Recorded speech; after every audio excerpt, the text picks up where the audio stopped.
review. Yours was going to be a glorified announcement.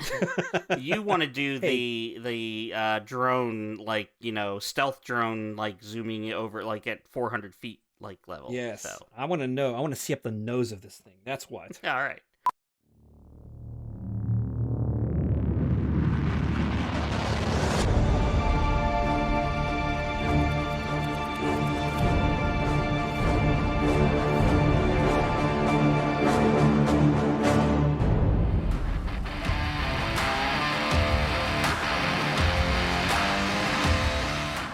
Welcome to Disparate Worlds, where an irresistible force meets an immovable object. I'm Mox, and this is Sechari, and we're comparing and contrasting the worlds of Pantheon, Rise of the Fallen, and Ashes of Creation. Yes, indeed. Hello to you guys. Welcome to episode 19, hot on the heels of episode 18. Yes. It's like we're almost on our game, Almost Mr. Mox. semi-professional. Right. We are actually responding to the news promptly this time, as opposed to 2 ridiculous weeks later. Yes. We're not so good, and sometimes our news section is really long because we're having to catch up to everyone else who puts out their YouTube videos like that. So Yes. Well, we have to coordinate 2 schedules. So, yes, we do. As opposed to a lot of the content creators just have themselves. They can just go into their studio and Right. record and be like, I don't like this. And Yeah. then we have to, be a little bit more, Try to be competent Exactly. and actually adult a little bit and be responsible, as if they don't Right. listen to what's going on. They have families as well. That's ridiculous. Yeah. So since we have been spouting all kinds of stupid things, like and subscribe. That sounds like a great That's a great idea. great idea. A good juncture, I suppose, for that. Yeah. So, this episode, what we're going to do is go into the Ashes of Creation letter, the creative director's letter that just came out, that refactored the dates. There's a lot to this. Steven provided a lot of good detail into why justifying why they're going to move Alpha 1 proper back to July. So it was a lot of gonna word talk salad. about that. Can you give me some dressing for that word salad? That's actually the intention of this episode, is to try to make it palatable. So we're going to try. I have a software development background, so we're going to try to see if we can make some sense of some things, and maybe for those of you that aren't necessarily into software, it will help. I don't know. We'll see. First, the news. In Pantheon news, we have the upcoming developer stream, which was supposed to be last Thursday. It's going to be this Thursday. This may be coming out before that, after that. I don't know. It depends on how many hours Sechari wants to stay awake straight. So, and do editing. All right. But if this is ahead of that, make sure you check it out when it's live. If it's not, check out the YouTube video of it. We will have a link to their YouTube channel that you can get to the content in our description. Yeah, and if they jump on it and do it, we'll add a link. No big deal. It's not hard to do that. So look down below. If there's a link, there's a link. If there's not, there's not. How about that? Yeah, fair enough. All right. Ashes news, of course. Scheduled update regarding Alpha 1 came out. That's the one we're going to talk about in detail now. There will be a link to that below. And then, of course, we just need to make sure that everybody is aware Alpha 1 sales went live.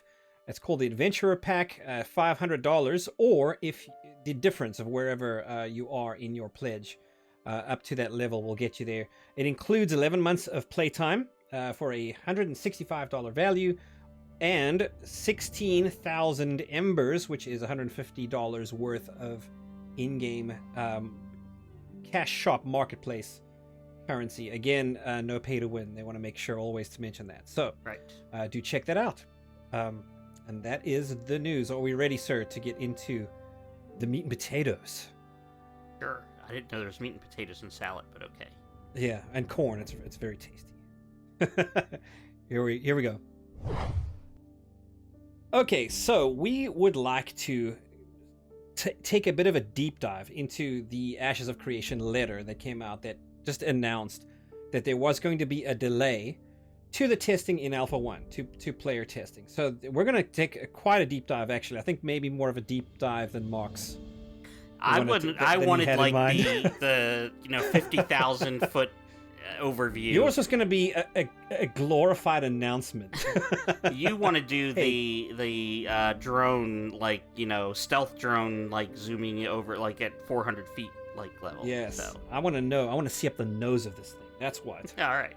Well, then I guess that's what we're going to do, because I have to humor you every now and then. Yes. Yeah. Well, in that case, then, good. I'm winning some points. Yes. Okay. So what we're going to do is we're going to just, of course, talk about those dates, what they are. It's good to know what those dates are just to get that word out there. Right. So that's point one. Point two is that we are going to talk about what they are testing and the nature of the testing. Steven has been very clear in this letter as to what they're looking to test and how they're looking to test it, which is very cool. I love that we have that kind of Transparency. Transparency. Yeah. Yes, thank you. Yep. Well, and you say I'm the verbose one. One thing I want to bring up. So you mentioned the dates. So it's July 1st. Everything got pushed back to. But the big thing that I think that I've seen at least a lot of people complaining about is the NDA lockdown being also pushed back to that date. Yes. A lot of people are frustrated that it's already been pushed back once before, and now the NDA is pushed back yet another month. So I think somebody mentioned it's been a quarter of a year that it's been pushed back, which in development terms is, kind of significant. Yes, that's fair. Do you think that do they have to tie one to the other? They did in their in the way that they structured this, right? They had sessions 1 through 4. Mm-hmm. 1, 2, well, I think 1 and 2 were NDA covered. Right. So they, if you were in those sessions, you can't say a thing about it. Right. They lift the NDA for the preview weekend, session 3, and then session 4 is the full month-long thing. And 3 and 4 is really what they've pushed back. Right. So yes, I mean, they've got the NDA aligned with those 4. And as they move the sessions back, obviously the NDA moves back with right. them. What would be the point of lifting it sooner? Is there an ache to get this information earlier, or to see? I think it systems of the game might placate your content creators a little bit. The people that are wanting to share this information. I don't know. To me, it's like, are the two inextricably linked? If they are, then okay, they are. But sure. Would there have been room to say, okay, the people that are already in and that are testing, you can talk about, stuff from this point going forward, right. and then the people that join on July 1st, then you're not covered by the NDA. But so basically the question is, was it worth it to restrict those people another 6 weeks from now? I don't know. I mean, maybe they could have done a selective lifting of the NDA, right? Okay, hey, we will let you go in and fight this boss, and you can stream that all you want. Right. If we catch you showing something else, then you're booted for any further testing. Right. There is, or I mean, to actually go in with some of the developers. Mm-hmm. Go in there with them so that they can see who's going to run off, right, and go video other things. But at least, maybe selective releases of allowing people to cover right. certain. You can stream in this zone. If you right. leave the zone, you have to stop streaming. Right. Yeah. I think they could have come up with some compromise to allay those concerns of the community, the people that are hopping to kind of hype their sure. game. And that can only help Absolutely. them. Yeah, absolutely. So what we wanted to talk about is, because we acknowledge this letter is chock full of big IT-related words, right, that make no sense to the average person, right, who's reading them. Why would they soak their servers? Like, isn't that a bad idea? You have to spray it with water sometimes, just to kind of clean off the muck of the toxic chat. Oh, okay. So, see our last episode. Slip that in there.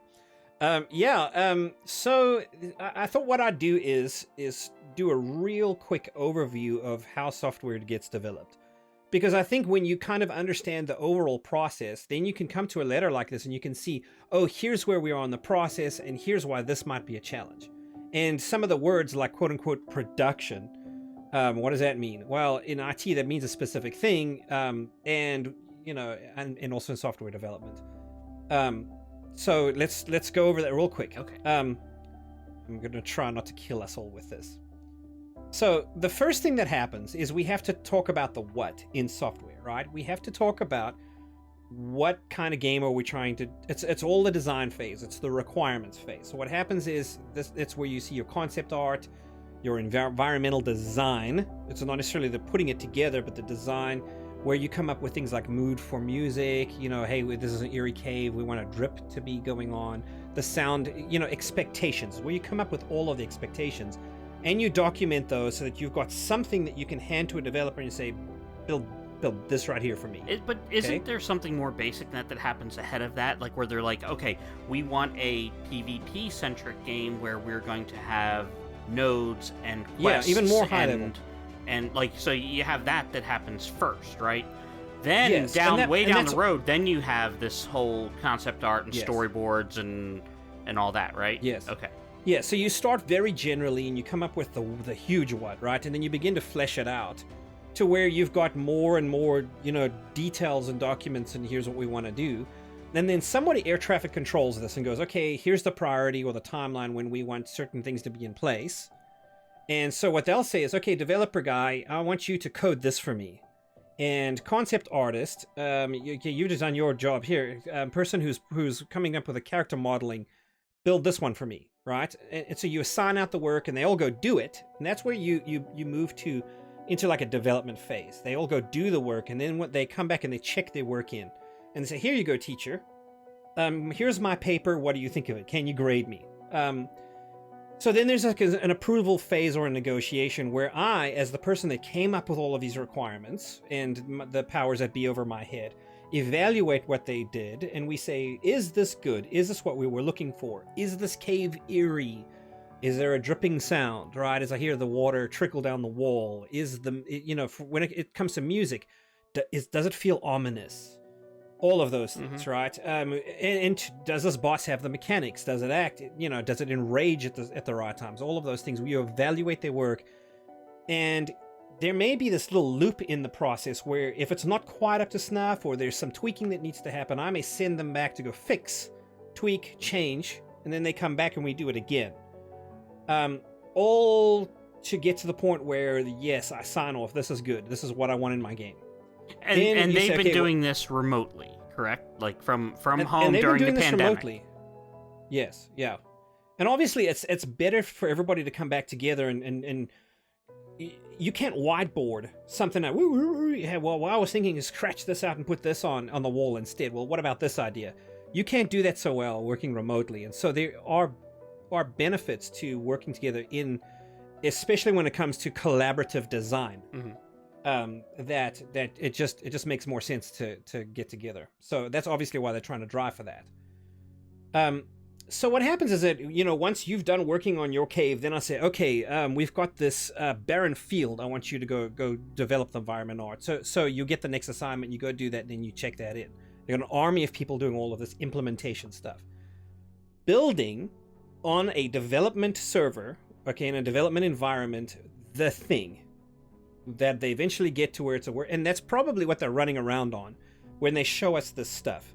They log into the development environment, they're running around, but development environment's always cowboy country because people are actively checking stuff in.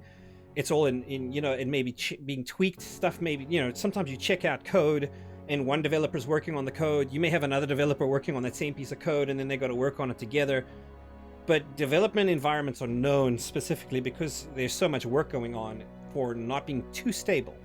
And you can crash development environments and stuff, right? So you don't want to test on a development environment. So what they do then is they move this to a testing environment or, something. And that's where your testers get in and they play and they see. And you've heard of test shards, right? Or the public test server in different games. That's what that is. It's a separate environment that they do their, testing. Right. And that's where you will typically turn it over to players to do. But before you do that, there's a code review or a peer review or oftentimes it's called quality assurance, or QA, right? In fact, he mentions QA in this. Our QA period wasn't long enough. We wanted to do more QA. That's what that is. It's where you do internal testing and validation before you then turn it over for user acceptance testing or UAT by the player base. So that's where Steven and his friends get to play Ashes of Creation. That's QA, right? So. Yeah, QA, and it's late development, but it's not quite testing. There's a level of maturation, but they've said countless times, hey, this is too flashy, we're going to tone it down. But what's happened is that environment or that effects artist has done all that work and has checked it in, and they've maybe said, okay, you need to tone this down a bit, go back and do that. But in the meanwhile, what they've got is what they've got, and that's what they're showing us. Right, so that's where they are in that process. And usually the test server is a couple versions behind what they're actually actively working on. Isn't that correct also? Like there's like, you know, they've gotten their previous feedback that went to QA, then that went to the test server. Now the developers are working on the next one, but the QA is still one behind that. So there's always multiple like versions of the game, so to speak, like in existence. What we're seeing isn't necessarily what is the most current. In fact, it may be 2 or 3 versions removed. Right. The hottest, latest thing going on is on the development server, because that's where all of the changes are being checked in and evaluated. Gotcha. And then once they've got like a working, stable copy, that's what gets copied over to their test environment. Right. Okay. And then it gets thoroughly tested and put to the test. And once it's kind of, the users have said, hey, this looks good, in whatever slate of testers they have, then they roll it to a production environment. And you'll see, he dropped the word production as well there in that letter. That is it's the environments that are designed to handle the vast majority of the load. You know, you're going to have smaller groups doing things in test environments, but your production servers are the ones that are actually running the game all day, every day. Those are the ones you don't want to have downtime. You know, so some of those keywords are kind of key to know. If you're going to read something from a developer that says, hey, you know, we're trying to make sure about having 100% production uptime, now it makes sense, as opposed to what exactly is production before. Right. So okay. So let me see if I grasp this right. So you have a plan. You lay out your plan. Then you get that to your developers. They work on it. They finish parts. They review it. They go back and rework it. Then eventually all those pieces get put together in a internal testing server that the QA people play on. And when I say play on, I mean test. Like they test it, and then that goes to the public test server or private test server, whichever the case is, and then that's when the players get to put their digital hands on. Yeah, or a separate group, right, that don't have any expectations, and that's where you may just say, hey, there's a boss, go fight him. And what you're actually testing for is, can a player learn? Can they figure out how to? Have we developed this challenge? And you and I have actually done this in our previous world, right? In other content creation efforts. Is this a learnable boss? Can I get in there and experiment and learn some things? Are the clues there to teach me how to, like, so did the developers do the job of laying the groundwork so that the players can learn? Yes. Yeah. And so what happens a lot of times is in your user acceptance test, in your UAT, when you turn it over to players, you just tell them, hey, go play. But you don't give them very directed information about, okay, go do this specifically. Mm-hmm. That's what your QA people or your code reviewers have done, right? Go test this. Is it enraging at exactly 6 minutes? Right? Because like we've planned it to do. You just want to say, hey, for a person that knows nothing, that's just going to jump in and play this, is it playable? Right? Are you running into bugs? Is there anything that's game breaking? Is it going to deliver what we're hoping for it to deliver on the user experience? Okay. Right? That's the idea. All right. So yes. So what does all that mean in relation to Steven's letter? In relation to Steven's letter, so as we mentioned previously, there's a change to the timeline, right? Right now, what they're doing is spot testing. There's an elongated period of spot testing, May 14th through July 9th. And as we'd mentioned, Mox, this is under NDA, right? This is, you can't talk about it. You've signed a paper or maybe an e-sign, right, that says no. If I do this, you get to kick me out, right? And then after that, they have right prior to the actual go live is a preview weekend, July 9th through July 11th, where the NDA is lifted for the first time, right? That was session 3, and then session 4 is the full-on Alpha 1. I call it Alpha 1 proper, but I mean, I think Alpha 1 is a designation for it. Mm-hmm. July 14th all the way through August 13th. So it's actually not even the start of July. It's the middle of July through the middle of August. All right. So, and you better believe I'm going to be taking some time off there so that I can jump in and gather, even though we're supposed to be testing and will be testing, you better believe I'm going to get some stuff for us. Excellent. Some things to show. So, yeah, I'd love to do that on the show. It's actually like have our own reviews of things and what we saw. So that'd be cool. All right, so there's 3 main reasons why in this letter Steven went into, hey, here's the deal. He said any one of these on its own we could have powered through. I'm not sure that's so true, and we're going to talk about this just momentarily here. So the first one was that there are several new developments both internally and externally.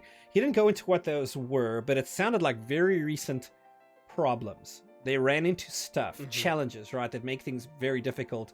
And he went into a little bit more detail saying, hey, we didn't feel like, even though we build buffer time into the times it should take to develop, times it should take to go through the QA process, we were just cutting it too fine, and I didn't feel comfortable with eating up that buffer like that. There were several things that happened. If it had maybe just been one, not that big a deal. But here we are, and it was becoming challenging. So, he mentioned that he wanted to, obviously, and this is the main reason why anybody would need to buy more time, right, with these development groups. Right. Okay, so the second one was that they are going to be moving back into the office. He mentioned that they have an accelerated timeline for that. Obviously, if they're going to be receiving all of this player feedback, he wants to be able to process it together, and I think that's probably a good thing. Right. They can just put it all in front of them and say, okay, all of us, what do we all think of this, and have the powwow, as opposed to emails, which make things a lot more complicated. Right. Trying to unpack that. And then the third one was one that he mentioned on Mox. I'm very interested to get your opinion on this. Finally, he says, several new expansion launches for other live games were announced that would have coincided with our test starting June 1st.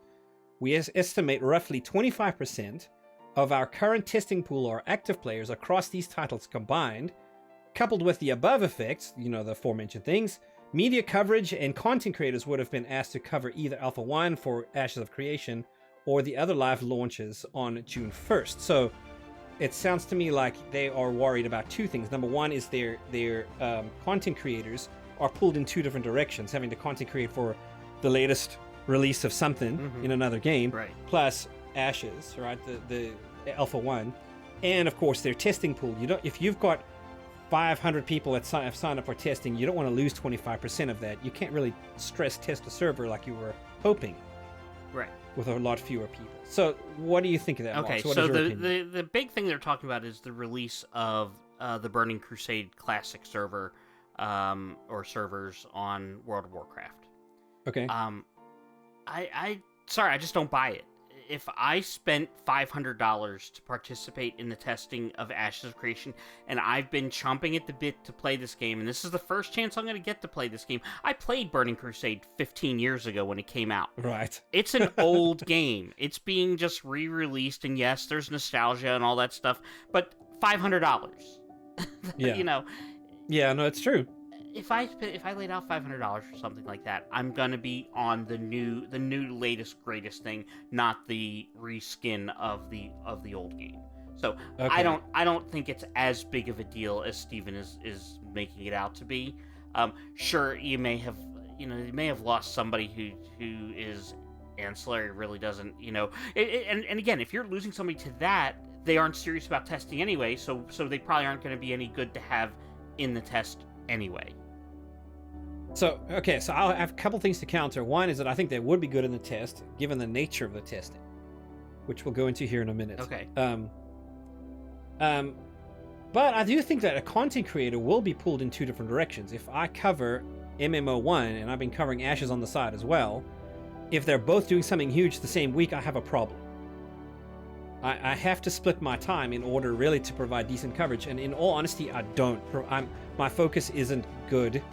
I give everything 50% as opposed to the full on 100% I want to give it. So I think it does affect content creators, and I think there are the nostalgic WoW players, right, that do want to go back in there and play those, ye olde Burning Crusade. So I do think there is going to be, even if you spend $500, What if I say, okay, I'm going to take a week out of the 4 weeks, I'm going to take 1 week to go play that? And there's enough people that do that. If this was an alpha for Pantheon, brand new content, new thing, I would agree with you. But it's World of Warcraft 15-year-old content. I don't know. Okay. And I don't know that 15 is the exact number, but it's old content. This was the first expansion of World of Warcraft. So World of Warcraft came out, 2004? So we're talking like 2005, 2006 or so, somewhere around there this came out. So that's like, 14? That's 15 years ago, yeah. So... Yeah. I'm sorry, I just don't see it as being an issue. And, okay, yes, having bodies in there helps with they want to test server load. Like, that's one of the things that they're wanting to test. So bodies help with that. But again, somebody who's willing to blow off the experience of testing for, a new game like Ashes of Creation isn't going to be providing constructive feedback. If they're willing to blow it off for that. That's my opinion, It's my opinion, change my mind. All right, I did try, so I do have another slight angle on this, that's that I don't know if I'm on the train like, hey, this is the WoW killer. I hate talk like that. I really do. I think a rising tide floats all ships. Right. But I do think that they do compete against each other, right? And an MMO player is a fairly well-defined space in the gaming world, and you're playing one, or I only have an hour. I can spend it playing this game or that game. So these companies do compete with each other. Granted, if everybody subs up to everything, who cares, right? You're just playing two different subs, right. So what does it matter how much time you spend on the server? But at the same time, they are competing to have those groups, and so I wouldn't doubt that there is some kind of corporate espionage angle, right, where things sometimes do get scheduled on purpose on a specific date, right, in order to make things a little tougher on another company. I wouldn't put it past anybody, but you can never prove it. Right. And I agree with that, but I just don't think that honestly that Intrepid has anything to worry about that. Yeah, dude, the hype on this is so real. Exactly. People are so excited. I don't doubt it. I think I agree with you.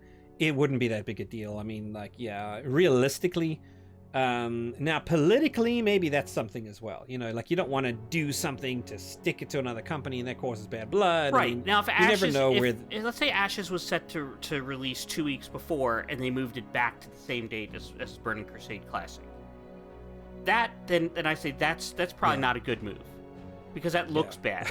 Okay, but I still don't think I still don't think that they would. I don't think they would do that. I think Steven is much too savvy to do something like that. Right. So. Yeah. So I mean, take it for what it is. I don't know that we even know what we're talking about. We probably don't, but we have suspicions, and we think we share them with you usefully. Who knows? Right.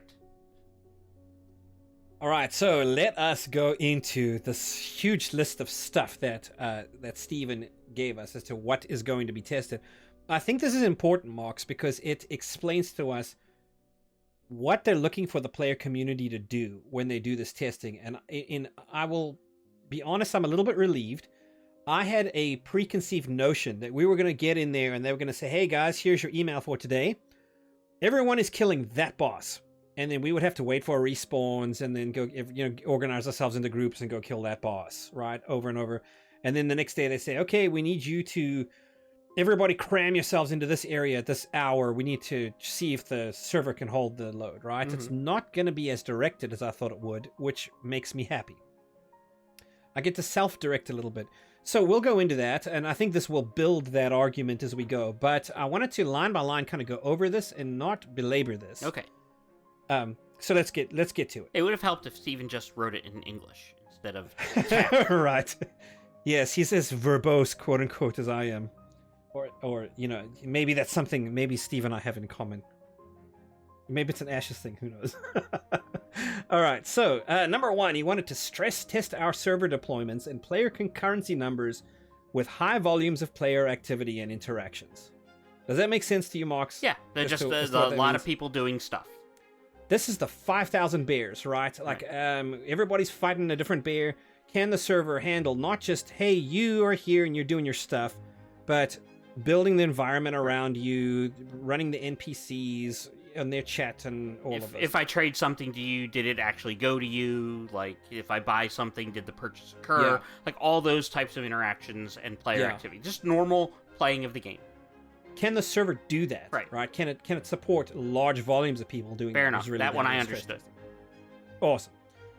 Number 2, stand up multiple world server deployments across different geographical regions. Does this mean there's going to be multiple test servers? It sounds like it to me. Okay. It sounds like it to me. Like, and obviously, hey, West Coast, East Coast, Pacific. You know, I think they've already mentioned that they're going to have in Eastern Europe. Right. You know what I'm saying? I think there's also talk of potentially an Asian server too. I think I saw something about that. But yeah. Okay. So, but we don't know that they're necessarily going to hit all of those will be up and running. They all may be in America for the sake of, production. Sure. Of and they may do it live, right? They may have it so that while we're all playing on this server, they stand up another server and they see when you zone in from one place to another, does it transfer you to the one that's closest to you? There may be some of that going on as well. Okay. Cool. Yeah, and that's very cool. That's how you make it handle, and that way they know it's scalable. The more players they have, the more servers they can stand up, and the more transfer is going to happen live, and it's not going to affect anyone's playing experience. Soak test server grid health over a continuous period of production use. I'll be honest, I don't know what soak test means. The host pipe idea sounds hilarious, though. That's right. Server grid health. So I do know that when you have these kind of servers, they work in clusters. There's no server that really runs on its own. Right. It's not one computer. It's a group of computers that work together. If one fails, like they can stay up to a certain degree unless multiple units fail. Yes. And obviously, if you've got 5 and one of them fails, the other 4 have to be able to. And there's load balancing. Right. There's a lot of IT as to. And disaster recovery. What happens if those 5 go down? Is there 5 somewhere else to pick those up, right? Like, there's a lot of that kind of stuff that goes on in IT and in running data centers. Gotcha. So I imagine that's probably got a lot to do with that, right? But continuous period of production use means, hey, people are on it, people are playing it, and we don't more than a day or 12 hours or even 2 days. It's like, can this stuff run for a month with us only kind of occasionally taking it down for minor fixes? Right, absolutely. Yeah. Okay, the next one. Evaluate current networking architecture and identify non-performing code and areas of additional optimizations or refactoring. He's talked about that in other streams that they... Yeah, underperforming stuff or stuff that maybe there's a bug in the code. This is really where that comes in, right? Does the way that we planned the network to be able to handle 8,000 people at once actually do the load balancing that we're asking for, making sure the whole cluster of servers does its job, or is it, is that not working? Makes sense. There's evaluation there, right? Quality control in their architecture. The next one: test our build strategy and hotfix deployment procedures, account services, web-based systems, launcher and patcher stability, and cloud-based infrastructure. Okay, this is a lot of live services, right? Is what that is, right? Hotfix deployment procedures is the ability to send something to that production server, and it integrates and it works without a hitch, without taking it down, right? Without having downtime for players, without kicking everybody out, bringing the server down, deploying, and then bringing the server back up. So this looked to me like a lot of live stuff. Like, can we have people in there experiencing day-to-day server life, in a production environment, and be not disruptive when we send things to, the website. And I've played enough MMOs to know that sometimes the servers have to come down. It's great when they can do a hotfix, but sometimes it has to happen. If the more hotfixes they can do, the better for the players. Right. We've experienced weekly reboots, right, where it's just what they do, and if they ever need to do a deployment, that's when it's scheduled for, because that's when it's expected. Right, and that really, I think, helps a little bit with community management too. You never want to just have to bring down a server suddenly, when nobody's expecting it. If you can do it when it is expected, that's a much better cadence.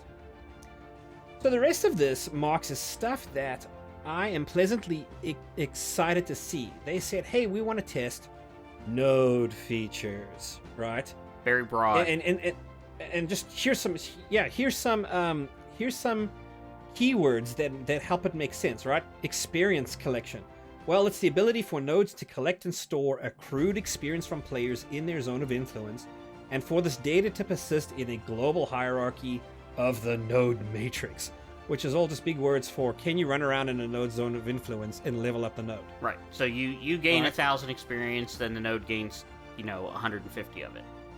Right, yeah, whatever that is, but I do stuff in that area and I build that node. And then there's more to it that I'm not going to go into reading, but they said, in one what they call propagation, does the node advance, right? If I am working in that zone of influence, when the node reaches that threshold where it should move from a tier 1 to a tier 2, or from a tier 2 to a tier 3, does it do that? Right. Does it begin to show the architecture of whichever race has been contributing the most? Makes sense. It's all of the node systems we've spoken about, right? At tier 3, does there suddenly kick in the ability to elect a mayor? If you do elect a mayor, does that work? Right. All of the node stuff that we've seen. Citizenship and housing and taxes and the ability to lay, public, projects, works, can you start an armory? So here's a question for you. So you're going to be testing for a month, and normally mayors get elected for a month. But clearly you're not going to have that node leveled up to level 3 on day 1. So they're going to have some sort of either accelerated experience, and then maybe even a shortened time for the mayors to be in effect. Because you want to test, can there be a peaceful transition of government? Like that's, in other words, can we have another election? I would hope that they'd be planning on that. So an accelerated timeline for the right, nodes. exactly. Yeah. So that things like so that the nodes will level quicker, and that the maybe the mayors will only be in there for 2 weeks instead of a month, right? Kind of thing. And can you run against them and actually take the mayorship from them if you win? Right. Exactly. And there may be a way that they actually kind of hold back the first mayor to make another mayor win to see that happen. I don't know. Yeah. But I think I agree with you. I'd want to see an accelerated node process here. I do not expect in getting into this testing that we're going to see a tier 1 node become a tier 6 node over the course of Alpha 1. It would be nice to see maybe get like tier 3 or 4, like you said. Yeah. But if you can get to tier 3, I would expect that to be reasonable, right? Within that. And they probably need to accelerate that timeline, because I think once the node, typically the way it's designed is once the node hits the new tier, it locks up for a while, you can't siege it. Right. I don't necessarily see anything here about sieges, so maybe we'll see that kind of stuff. Right. Yeah, I don't know. Although they will be running caravans, so I think there's going to be ample time for you to murder other players. Yes. Oh, yeah. Oh, yes, that's for sure. Well, speaking of other players, that is the one of the things that they're looking at is player character systems, right?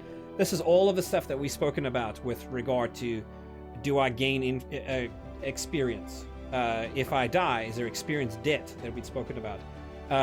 Corruption. We'd spoken about the whole corruption and flagging. Can I flag for PvP? Can I unflag for PvP? Inventory. Let's see what... Yeah, some minor crafting, right? Combat, does that all work? The ability to tab target versus just kind of pointer action type of things. Race and class selection, can I actually spin up a character? All of that stuff, in a general nutshell, is being tested for player character stuff. You know what I don't see on here? Any indication of how many races and classes are going to actually be available and playable. It's true. Yeah. But I guess that's not really the topic of this letter, so it's I guess it's not too amiss that it's not here. Yeah. I do want to see some stuff. So I think I agree, if we can have all of the races, right, that would be nice. Yeah. I'd love to get some screenshots of here's what they're showing for, this type of elf, for this type of, so Makes we'll sense. see. Yeah. We will see. I will capture it. Whatever's there, you better believe I'm going to Actually, it looks like ancillary system. They did mention siege and battleground systems. Oh, it is in there. Okay. Well, awesome then. I guess I'm going to be doing some PvP in the month of July/August. You better get 4 weeks off, man. Yeah, man. You have to protect your gathered flowers that you cut with your little scissors. Yeah. No, work is not going to be happy with me when I put in for a whole month off. Yeah. I just can't. I'm sorry. But anyway, I think I'm going to try to take a week, though, to actually really dig in and stream everything I can. Cool. So, but ancillary systems is their miscellaneous category for all the other stuff. Everything else, yeah. They are going to test caravans, do drops happen, Bosses. do spawns and things respawn when they should. You know, things like guild hierarchy. Can we'll get in a guild and everybody get their respective, ranks. I imagine there's probably some permissions that officers have that they're going to test, guild leader or whatever. Chat systems, all the other stuff that we've been speaking about. Harvesting kind of fits in here. Gathering and whatever rudimentary crafting we see. I think we're actually going to see more about crafting in their next live stream, too. I think Steven promised that there'd be something about crafting. Man, our timing is terrible, Well, Mox. they're just... we just get done with it, and then they give us more information. It is what it is. That's true. And then just like a job description, other metrics as they seem worthy of being collected.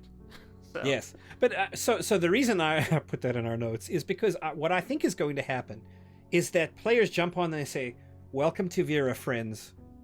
Have fun." And what you do is up to you.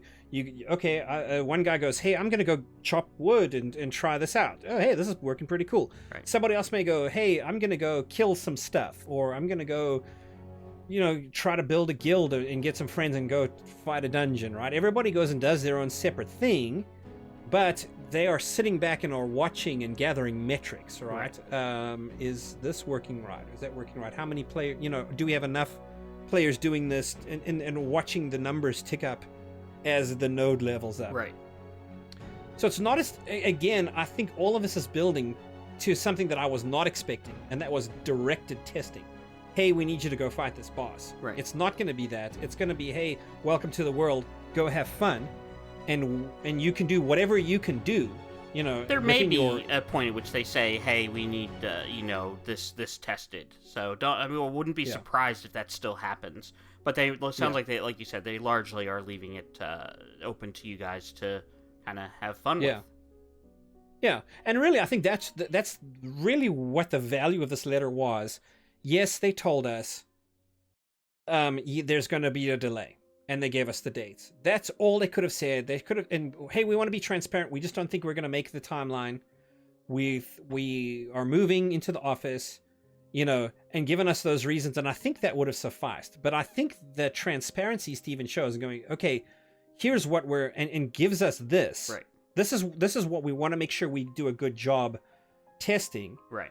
Allows people like me who are unpacking every piece of this to come to a better understanding of what, a better expectation maybe of what we're going to see. Yep. In this sounds good. And I admire Steven for being upfront, and we've seen in the last year, 2 years, some really bad launches of games, going back to Anthem, Cyberpunk. Oh yes. There have been some really bad launches of games. Yes, so, and those games don't even have as huge maybe Anthem to some degree, but Anthem an was MMO. Big, yeah. But like Cyberpunk, right? That was a single player game essentially. Yeah. With a bad rollout, and so it's complicated just trying to give everybody their own individual copy. Right.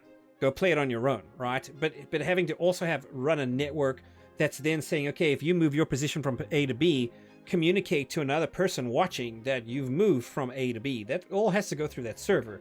That's a whole layer more of complexity, and it sucks to have to wait and to have things pushed back, but I'd rather have things pushed back and have you have a good experience with it than to have you, come away from it being like, man, this is not going to work. So and like I said, other games have not done that. They've pushed and released early and it's been not good for them. So I think it's good that Steven recognizes that and is willing to kind of say, you know what, I know this isn't the best, but this is what it is, and this is and this is the why. Yeah. So and there's more to it as well, right? Steven is aware that you lift the NDA, people are there to cover the game.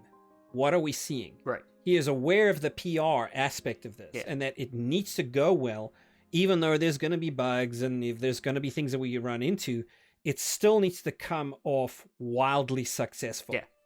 He's got to achieve that in order to maintain the momentum of hype/excitement about this game. Yep. So there is that aspect too, and that's why he wants us to go well, you know. And so again, yeah, I mean, I'm with you. I fully applaud the idea. Wait on this. I would be okay if they delayed Alpha 1 even more. Right. I mean, you're not. Don't do it. Yeah, I was gonna say Right. You would accept it. You wouldn't be happy about it, but you'd accept it. Well, I would accept it, but I would approve, Yeah. right? I want this to work. I want this to be a good game, and you take whatever time you need, and I will be, as a content creator, you better believe I will be patient. Excellent. So 2030 and our poor release, viewers- and Pantheon will be already like fantastically successful and released. No. So that's where we draw the line, sir.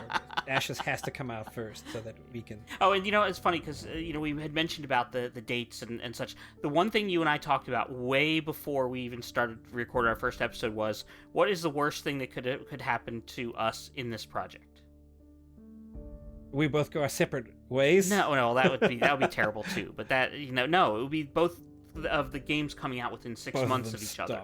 Like, even 6 months, like, we were like, no, whatever game comes out first, we need, like, a 6-month window to really, like, make sure we're giving that game Sink our teeth due. in. Yeah, and we can, that way we're not split in our, our assessment of it. So In our coverage. Absolutely. So, yeah, and so I guess to that degree, I do understand why Steven, did delay due to the other games, like, that factored into the decision. I guess. Yeah, it's wise, man. Yeah. Like, he knows what he's doing, and I love it. I have full confidence in Steven. Good stuff. All right, friends, thank you so much for joining us for yet another very long-winded conversation. I want to throw this out there. I do not yet have a guild to be a part of. I am a member of some Facebook groups where it's been actually quite a hot topic.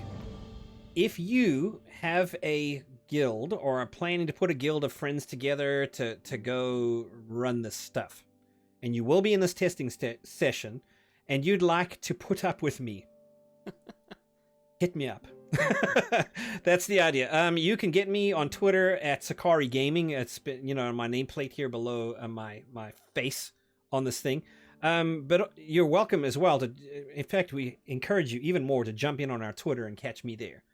Catch me outside. I would love to. I'd love to hook up with you there, talk about it. See what you're planning on doing, what kind of information, what kind of testing you're doing. I would love it. So if you're interested in hanging out with me, let me know. Hopefully you've got something going. I would love to be a part of it. Sounds good. Check us out on Facebook at facebook.com/Disparate Worlds, on Twitter at Disparate Worlds, and at disparateworlds.org. In addition, on our website and in the description below is a link to our Discord. Please join us there. Yes, indeed. Thanks again, guys. Love having you with us. That will be it for us this episode. Definitely thank you for watching. Drop a like, a comment, do the subscription thing, hit the notification bell. Always appreciated. That way you will not miss upcoming episodes. Take care of yourselves. Remember always to be immovable in your principles and irresistible in your passion.